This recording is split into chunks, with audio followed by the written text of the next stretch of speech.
what I have learned in my work, most sexual trauma is not violent at all. So not violent, but violating, right? So this word violating, because most sexual trauma, over 80%, perpetrated by someone known to the survivor, right? And definitely childhood sexual abuse, almost always someone known to their survivor, and it's very covert. So I just love that you kind of pointed out there's rape, of course, there's sexual assault, there's sexual abuse, gender violence, sexual harassment online. I mean, this term sexual trauma, it's a broad term I use because most people feel comfortable saying it, whereas for a lot of people, if they did experience rape or childhood sexual abuse, saying those words out loud, or that's a little bit harder. So sexual trauma is kind of the umbrella, but again, it doesn't have to be violent, it's just violating. I'm Cindy Darnell. Welcome to The Erotic Philosopher, the podcast where we examine and explore sex and relationships through social, personal, cultural, scientific, political, and other lenses, and unpack and explore your erotic quandaries with the world's wisest erotic philosopher. Welcome back to Season 4 of The Erotic Philosopher, the podcast where we explore life, sex, and modern relationships with some of the world's wisest erotic philosophers. My name is Cindy Darnell. I'm a sexologist and sex and relationships therapist and coach, and of course, the host of The Erotic Philosopher. I'm also the author of Sex When You Don't Feel Like It, the truth about mismatched libido and rediscovering desire. You can find out more about me at my website, cindydarnell.com. But before we jump into today's interview, I want to tell you about a project I'm working on, my online subscription community, where you can learn more about the issues we tackle here on The Erotic Philosopher, be they relational, personal, emotional, sexual, and beyond. Many of us need help with making sense of our complicated lives and relationships these days, so the online community serves as a portal to learn more from me and from others as we dive into the issues most important to us in creating meaningful lives and fulfilling sex. You'll see more on my website, cindydarnell.com, under the Community tab. A content note with the episode today: we do discuss sexual assault and healing sexual trauma in a direct manner, so please use your intuition to lean into whether this episode is right for you at this time. Dr. Holly Richmond is a somatic psychotherapist, certified sex therapist, and clinical board member for Dame Product. Her newly released book, Reclaiming Pleasure, a sex-positive guide for moving past sexual trauma and living a passionate life, is an innovative look at both somatic and psychological factors in survivors' erotic recovery. Dr. Holly Richmond, welcome to The Erotic Philosopher. It's wonderful to have you here, and I love your outfit. You look fabulous. Thank you. Thank you. I am so happy to be here. I don't feel like this is particularly seasonal right now, but it sounds like we're all having a heat wave. So yeah. We are, all of us on the East Coast are kind of sweating it out here. Weirdly for November, as it shouldn't quite be like this. And so, Holly, before we sort of get into the guts of our discussion today, what would you like folks to know about you that they perhaps might not know about you? Oh my goodness. Cindy, you just sprung this question on me 2 minutes ago. So I guess more on the serious front, which I know we're going to get into a little bit later. I am a very later in life mom. Sex therapy is my third career, and I'm still not sure what I'm going to be when I grow up. I love basketball and fast cars, and I could eat at 7-Eleven every day and be perfectly happy. That is remarkable. 7-Eleven. So, like, would you mean like bags of chips, or you mean pre-rolled sushi? Yeah, all of it. Bags of Anything. chips followed by Little Debbie, and we're all good. That's amazing. And so your career before being a sex therapist, you had two other careers, you said, or three? I did. Yeah. So 2 other careers. The one just before sex therapy was I was a journalist for about 15 years, which actually led me straight here. Towards the end of that career, I read a book that really changed my life. It was called True Notebooks by Mark Salzman. And he was a writer, and he went into a boys' detention facility in Los Angeles and started teaching creative writing and wrote about that. This book was so powerful to me. So I decided I was going to go teach creative writing to girls in a detention facility in Los Angeles.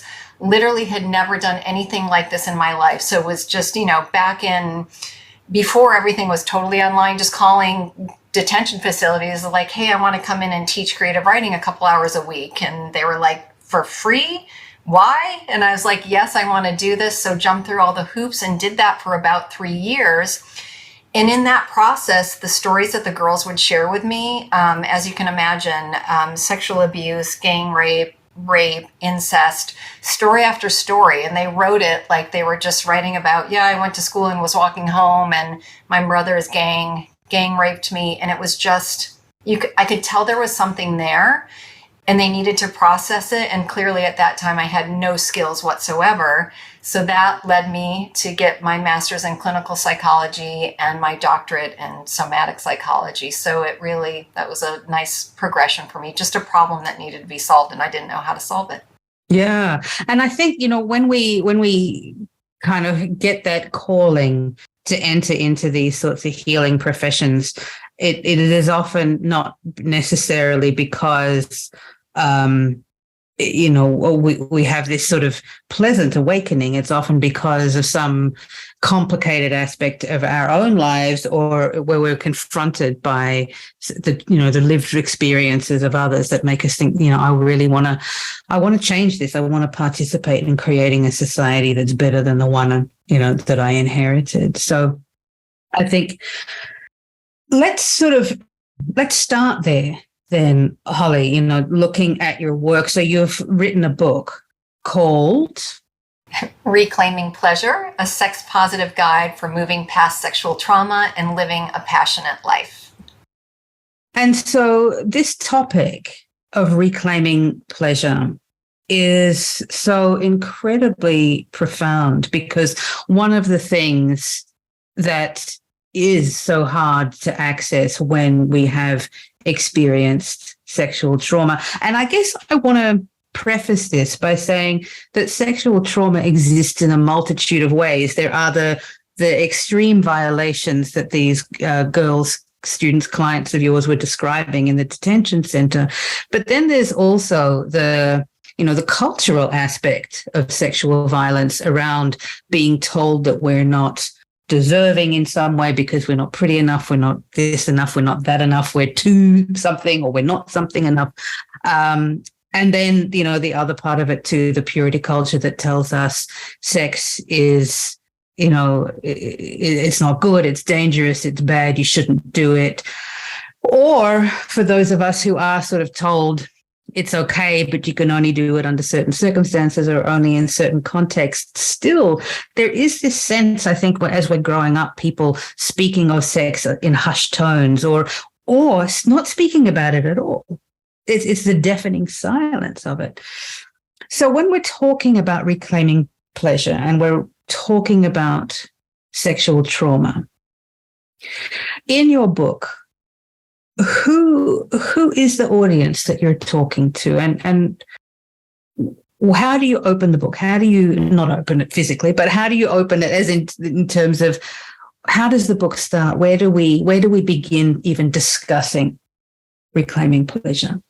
Cindy, I'm going to answer your question, and thank you for everything you said about sexual trauma, because I stepped into it in an area with those girls in detention where we can all imagine, because that's what we've been fed on media, right? Sexual trauma is violent. If you are sexually traumatized, you walk away with a bruise or a cut or something is there. What I have learned in my work, most sexual trauma is not violent at all. So not violent, but violating. Right? So this word violating, because most sexual trauma, over 80%, perpetrated by someone known to the survivor, right? And definitely childhood sexual abuse, almost always someone known to the survivor, and it's very covert. So I just love that you kind of pointed out there's There's rape, of course, there's sexual assault, there's sexual abuse, gender violence, sexual harassment online. I mean, this term sexual trauma, it's a broad term I use because most people feel comfortable saying it. Whereas for a lot of people, if they did experience rape or childhood sexual abuse, saying those words out loud, or that's a little bit harder. So sexual trauma is kind of the umbrella, but again, it doesn't have to be violent. It's just violating. So the person I wrote the book for, so my first line is, I believe you. That's not the problem. The problem is you don't believe you. That's who I wrote the book for, because there's so many people walking around who are like, something's not right. I've got issues around sexuality, or I've got physical issues, chronic illness, physical pain that no one can diagnose, no one can identify. They're telling me I'm crazy. Those are my people, and we'll talk about the somatic aspect, but my clients are somaticizers. I am a card-carrying somatizer. So my body will let me know something is wrong far before my brain catches on. And when those people show up in my office, they just feel broken, unlovable, unworthy. And so much of my work is to identify the sexual trauma there, put the blame where it belongs, which is with the perpetrator, not with themselves. Yes, absolutely. And so this process of even being able to identify that something is wrong, and I know this, from my work with survivors also, and also my own lived experience of I experienced childhood sexual assault multiple times as a child from one person in particular who lived in my house.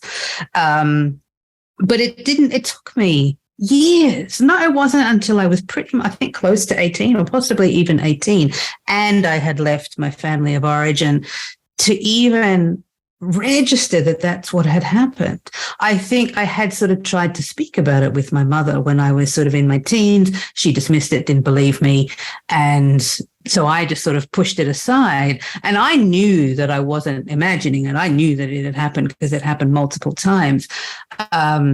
But it wasn't really until I had left that sort of domestic environment and then found people who were not therapists, they were just my peers, but fell into a group of people who sort of, I think, coached me and allowed me to speak about it, even though it wasn't, I think at the time, it wasn't even something I registered as a problem until I started talking about it and allowing myself to start making those somatic connections. And then it was like, oh, wow, this is really powerful. This is really full on, And so I think for a lot of people who have experienced sexual trauma of various descriptions, whether it is, this explicit sort of kind, or just growing up in these really culturally sabotaging and, just fucked up narratives that we carry, right? So not our fault, but it is our responsibility to fix.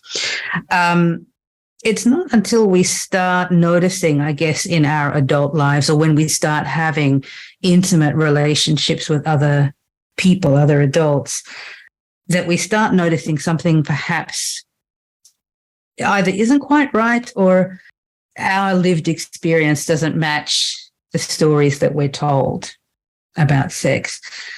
Is that something that you encounter when people start recognizing like, I think I need to do something about this? Mm-hmm. Yeah, absolutely. So they're usually coming in. I really look at 4 branches. So there's the emotional, physical, relational, and sexual. And most survivors have something in every branch, but usually one of those branches will bring them into the office. So in the relational or the sexual, I can't maintain a healthy relationship, or I'm completely shut down to my sexuality. Maybe I have vaginismus or dysphoria. I literally can't have sex. Or I realize that I'm hypersexual. And Cindy, please know I am as sex positive as I can possibly be. I want people to have all the sex they want to. But a lot of times people will sit in my office and say, I'm having a ton of sex and it's not making me happy. Right.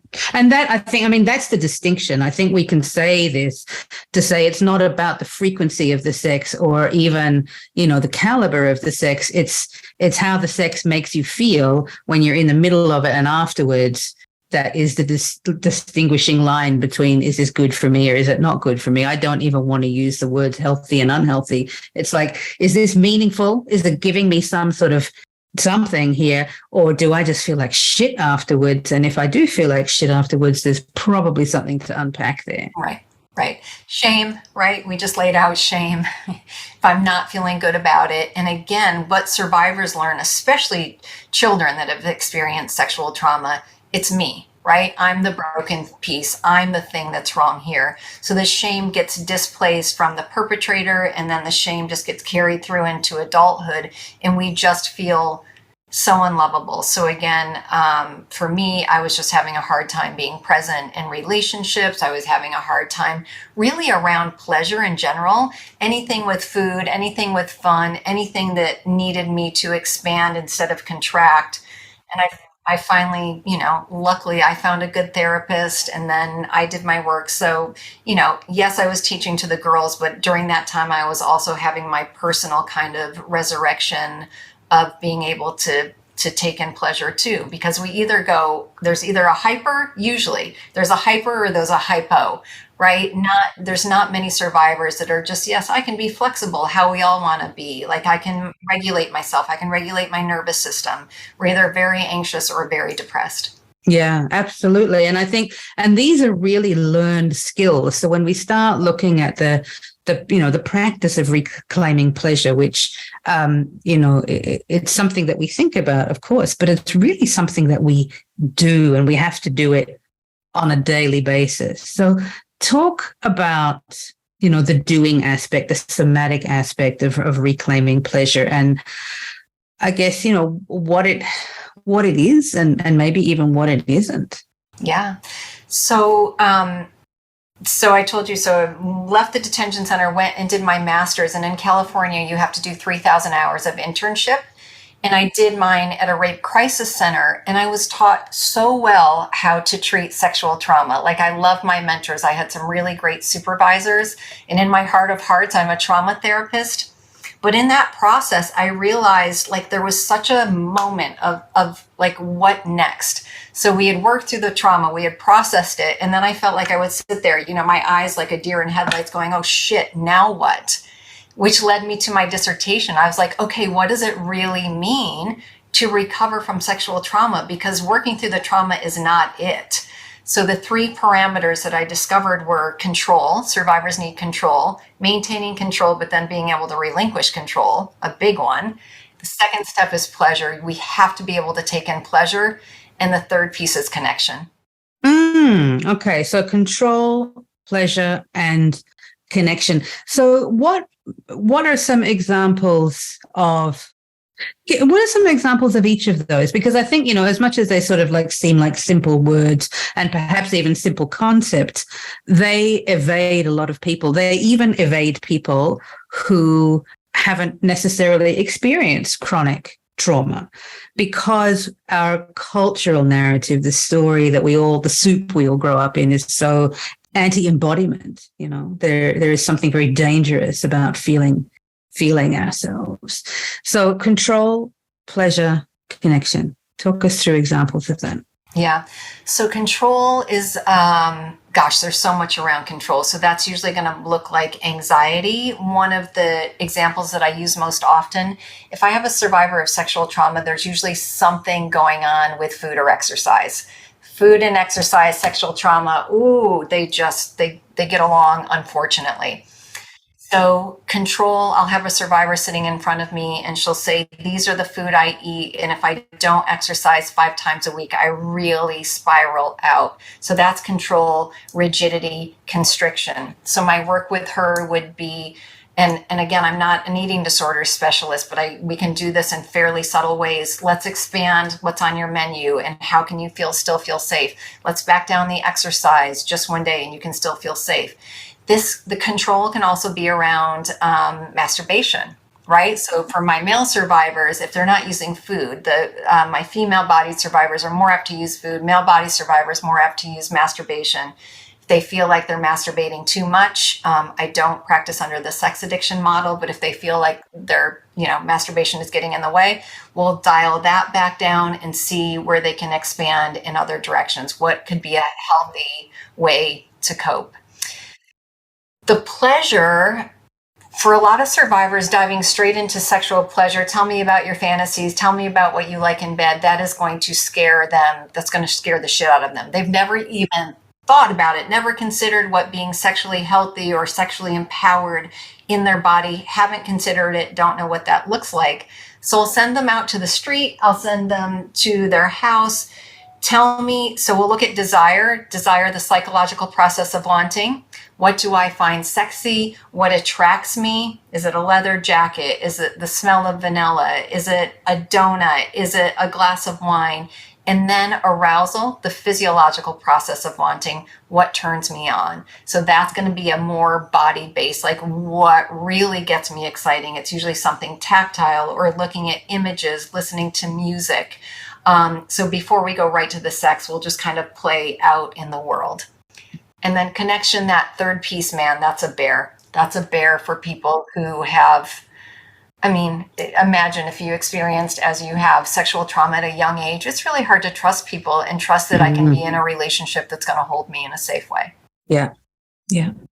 And so do you perceive that connection can only be achieved through romantic partnerships? It's something that, I guess like my lived experience is that for me, one of the things that I'm very grateful for that seemed to really come out of nowhere, and I don't know how this is, but it's been true my whole life from when I was in kindergarten right through to the ripe old age I am now. I have always had really good friends, always. Even when I was 4 years old in kindergarten, I had friends right through primary school, right through high school, university, like all the things I've done.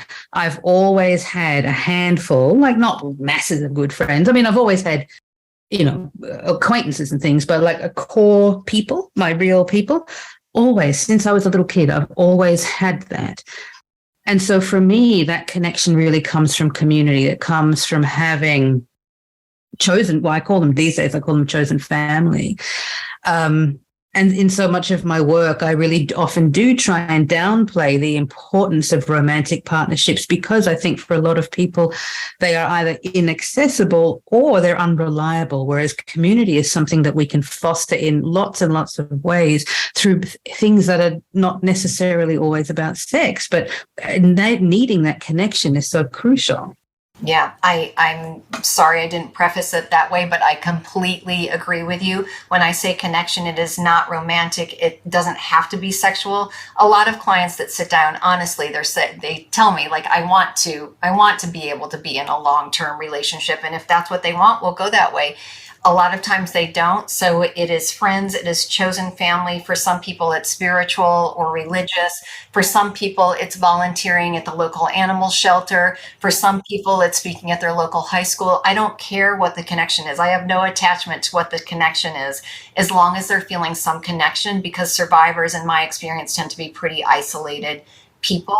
So there just needs to be that I don't have to do everything by myself. If I'm in need, there's other people that I can call and I can reach out to.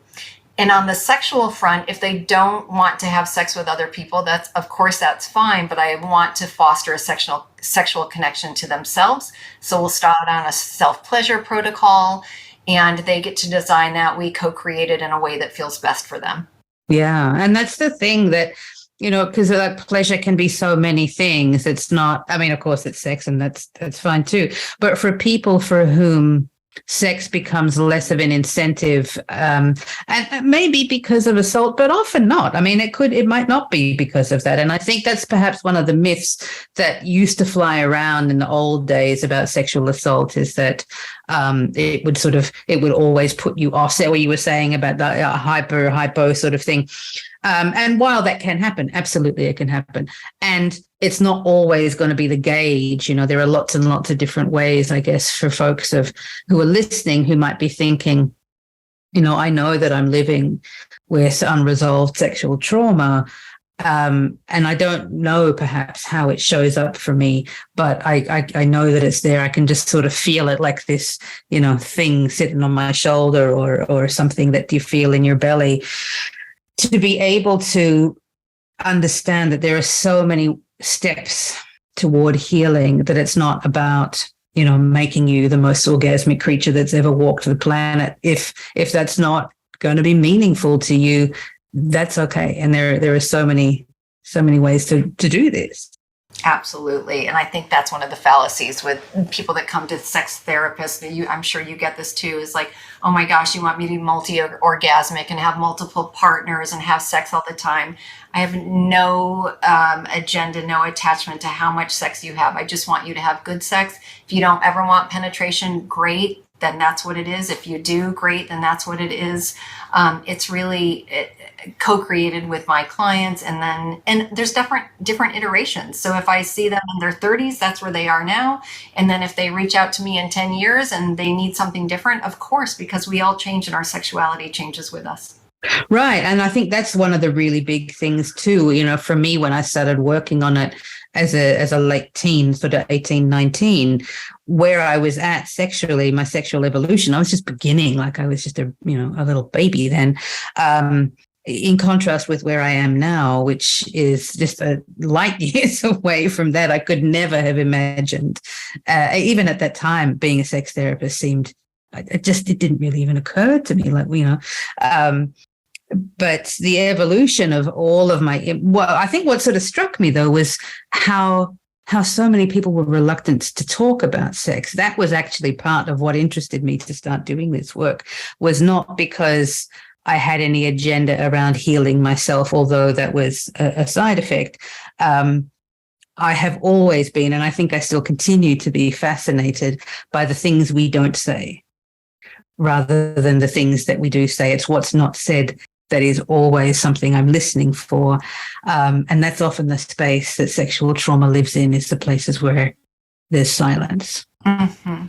And just, Cindy, I know you already know that this survivors of trauma are typically highly attuned, very sensitive people. So we can hear what's not said even without it being said. We're constantly reading subtext because that's the only way we kept ourselves safe, or tried to keep ourselves safe. That's so true. It's a good translatable skill for therapists, but it's also takes a lot of energy to be in the world. So for any of your listeners that just feel exhausted from living in the world and trying to constantly read between the lines, I think you and I both get it. Yeah. And that makes so much sense. I hope you're enjoying this episode of The Erotic Philosopher as much as I enjoy bringing it to you. I love being able to introduce these guests from around the world to you, and in return, it would help me enormously if you would go to Apple or wherever you listen to podcasts and leave The Erotic Philosopher a rating and review. Your labor there helps this podcast land in front of people's eyes and ears, and what better way to help create a more inclusive and supportive world than spreading more information to more people. And you'd be doing a great favor to me too. If you would like to find out more about working with me, head over to my website, that's cindydarnell.com, where you'll see my offerings as a therapist or coach for a streamlined and personalized service, plus my online pleasure school under the online courses tab, where you'll find a suite of pre-recorded classes ready to go. There's something there for everyone. You'll also find my online community under the community tab, where you can join me and others just like you navigate the topics we discuss here on The Erotic Philosopher, and so much more. There's no shame in needing support to better understand these complex parts of our lives, and I am here to support you every step of the way. We're also on Instagram and Twitter at The Erotic Philos, that's PHILOS. You can also follow me on social media. I am at Cindy, CYNDI_DARNELL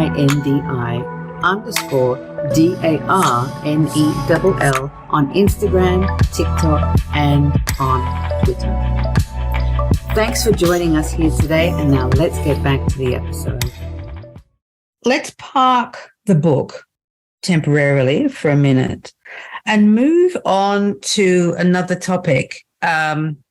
which, can be connected somewhat, which is, sex for parents, for people who have become parents, recently, or are parents of, 10-year-olds or whatever these days. And the impact that can have on the quality of the relationship they have with their spouse across genders. So we understand that parents can be in various combinations of, genders and orientations, and monogamous or otherwise. But the labor of being a parent is, that can put a lot of strain on the relationship, and it can be very daunting to consider how our relationship to our sexuality, how our relationship to our adulthood is impacted when we've got to spend a lot of time looking after somebody else.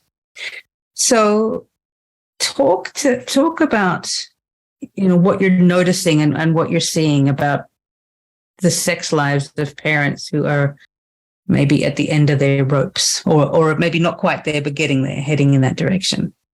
Oh, what do I want to say? You said it all so beautifully, Cindy. There just aren't a lot of resources out there. So this is my Sex for Parents. It's kind of my latest project, because I came into my marriage with a lot of fire, a lot of great sex. My partner and I have a pretty solid relationship, but man, 2 kids in under 2 years. Every mama is a challenge to my eroticism, right? Every bottom wipe, every bottle fill. And I'm so glad I had my kids. So please, listeners, it's not like I wish I didn't choose this, but if I don't know how to do it, if my partner and I are like struggling to like, how can I eroticize you and how can I eroticize myself? I know so many other partners out there are. So it's really, I've been honing over the last 9 years, how do parents keep the spark? How do we find time? And it starts with me, with myself, right? My own self-pleasure protocol. And then finding time with my partner just to get out of the role of mom and dad. Like there's so much there. And I think this is going to be my next book. So I'll have lots of juicy tips for you, but it's just, this is an area that's not tackled enough. I think parents are scared to say what they miss, because we feel like when we say, I miss having hot, spontaneous sex, other people are going to hear, I wish I didn't have my kids. That is not what I'm saying at all. Those two are no, but let's exclusive. no. Let's sort of even, put a line here, because I think it's really important that we are living in an age and an era now where, especially, I think this is true for women and the women who are the birth parents, right? Where even 10 years ago, for a birth parent to say, I love my kids, but, being a parent's a pain in the ass, or I love my kids, but if I had my time again, maybe I wouldn't have done it. Or, I love my kids, but there are days where I'm just like, what the fuck? Why, what was I thinking? And then, up until 10 years ago, I pretty much never heard anybody say that. These days, I am hearing it more. And as we start, I think, as a culture, and perhaps as, more of the progressive communities that I hang out in, and maybe that you hang out in too, but where we can start to have these, the multiplicity of our identities, that we can be parents and we can be dedicated parents. I'm not, just to preface this, I have a dog, but no human babies, and I'm fine with that. But I see that, we can be parents and we can also be sexual beings. One doesn't have to cancel out the other. Whereas there was a time not that long ago where they would cancel each other out, that you couldn't be a mother and a sexual being. You had to be one or the other. And if you, ended up pregnant and you didn't want to be, but you were stuck with it and you had to become a mother, bad luck for you, that also meant the end of your sexuality. That also meant the end of your erotic relationship with yourself and anybody else, because mothers, you can't be slutty and a mother, which has always baffled me, given how many mothers end up becoming mothers. It's like, what? It doesn't make sense. This twisted virgin mother thing that we have going on in Western culture. So, a very long-winded way to say, for people listening, and also for you, to give you permission to say it's okay to be like, I love my kids, but fuck. Right. Right. Or not fuck, right? Or not fuck, right. Right. Yeah. And I love that you said that. I do think it's changed in the last 10 years. I remember when my first son was born, I had a mom friend. Oh, thank whoever, thank the universe for mom friends. And she walked into my house one day and said, "Man, my kid is being a dick today." And I didn't know we could say that. And those thoughts are in my head, right? But now I think we're getting more language. Yeah, my kid's being a dick today. And I love him and it's all good, but just being it's a paradox, right? It's just a paradox. There's nothing really that needs to be solved, except we need to start prioritizing ourselves, stepping out of mom role.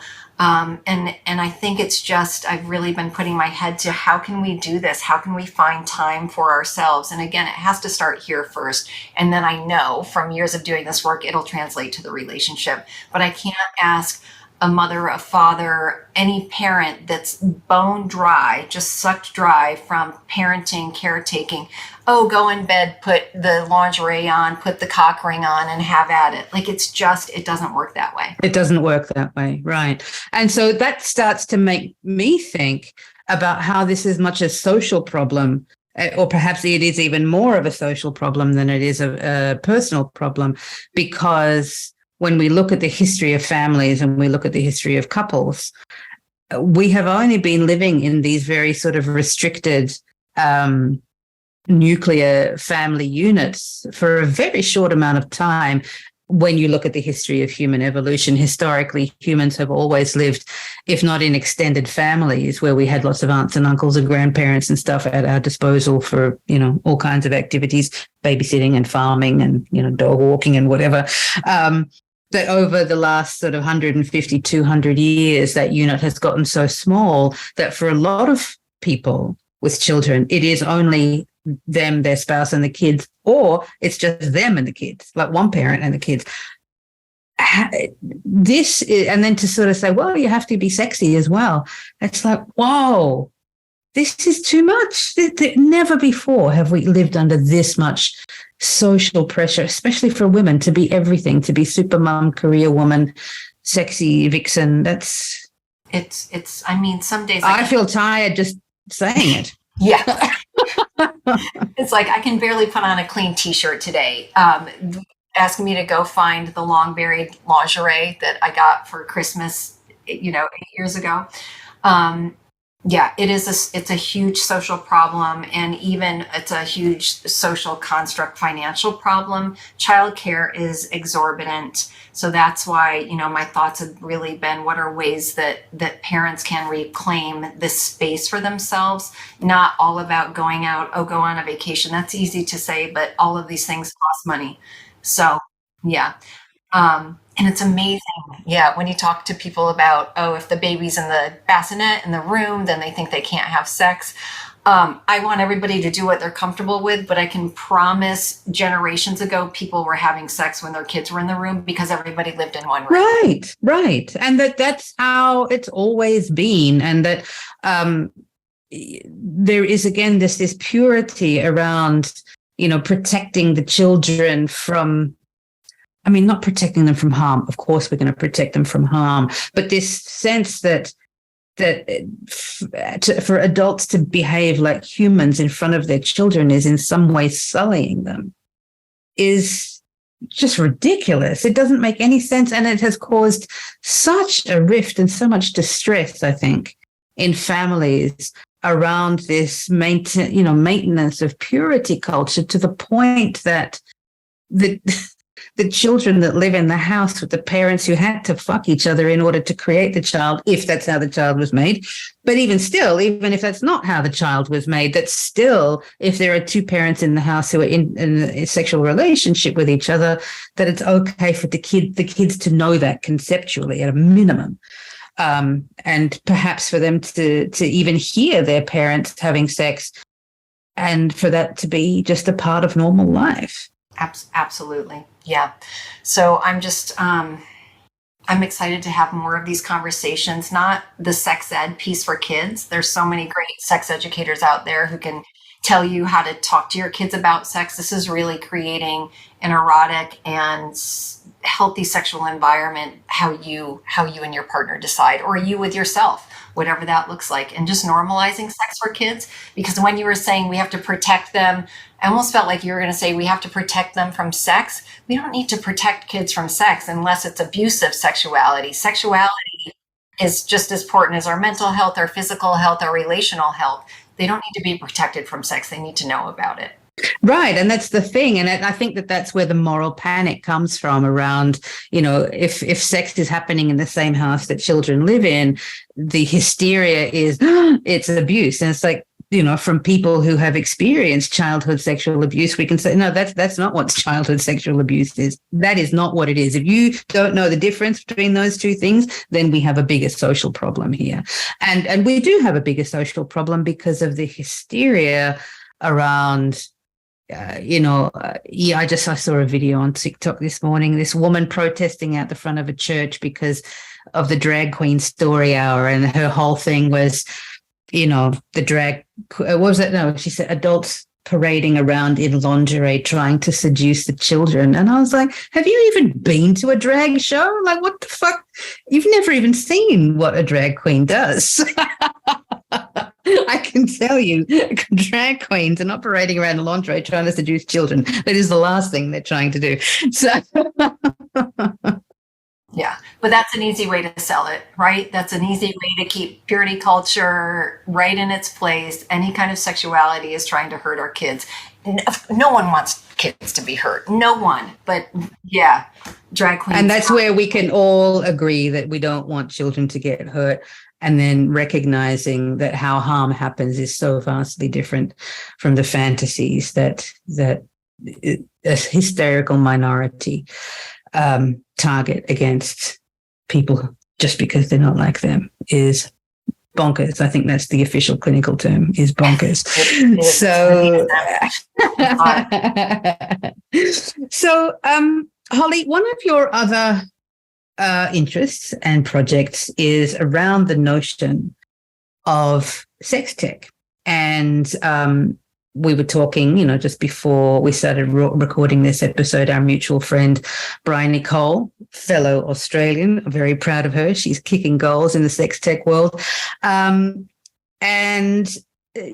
sex tech, I guess, for people who are not familiar with it, I mean, it's obviously sex and technology, but talk about what your role in sex tech is and how you see sex and technology going forward. You want to make a couple of predictions about how you think it might unfold over the next 10 years or so. Yeah, sex tech is so interesting. And please know, I am not a technophile. I like my computer to work, don't need to know how to work. I just want it to work. But about, 7 or 8 years ago now, I saw a show on virtual reality. And that just lit my brain up in a way I didn't even understand at the time. But what I realized, and I mostly study immersive sex tech, so this is going to be VR, AR, our smart sex devices. The reason why I liked it, I discovered, is because it's somatic.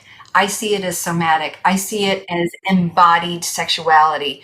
When we are in VR or when we're wearing a wearable sex tech device, we don't just have to think about it or talk about it. We can feel about it. So to me, in that line of somatic sex therapy, so for anybody who doesn't know, somatic means body-based. It offers a quality of integration and of knowing, and again, of embodiment. I can be in my body and feel about it, not just talk about it. And so with the VR thing, for example,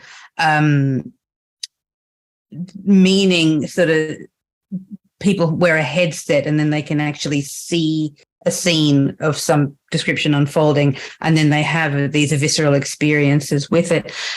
Do you have a sense of what the implications might be therapeutically, or how it could be applied therapeutically, if that is even an opportunity for it, or is it something more that people would just do, not necessarily under the guidance of a therapist? They could just self-administer, let's say.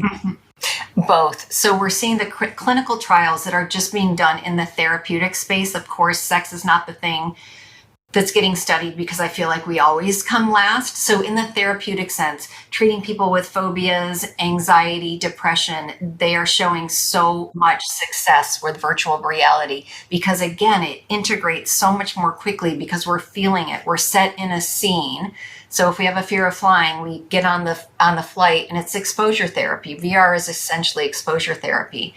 In my mind, I thought about and started working on a platform for survivors of sexual trauma being exposed in different environments to things where they could really set boundaries and use their words in a virtual reality environment and be respected instead of perpetrated against. So again, the sex therapy space, they're not studying that as far as I know in clinical trials yet, but virtual reality as an overall is really showing great progress. And then just the wearable devices, I think that's the fun side of sex tech. So going out with your partner with a Bluetooth, Cindy, I'm just going to use you as an example.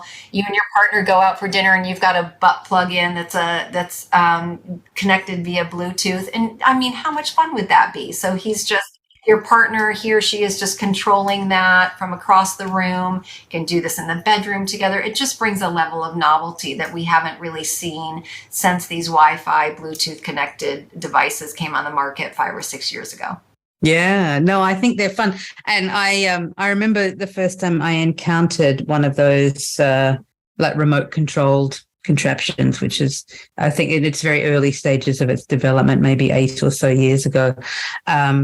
And I just thought they were amazing, not necessarily for any sort of therapeutic benefit, although it may be, but just because it's fun and weird, and that you could control it like from another country because it was, it functioned through the internet somehow. Clearly, I'm not very tech savvy either because I don't even know what the word is.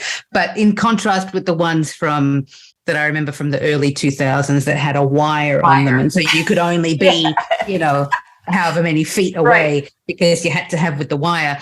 Whereas like this, you could be in another country on the other side of the planet, which for somebody like me who's always gallivanting around, that is fantastic. So yay, sex tech. That's a very exciting innovation. I like to see where things go over the next 10 years and how things move forward.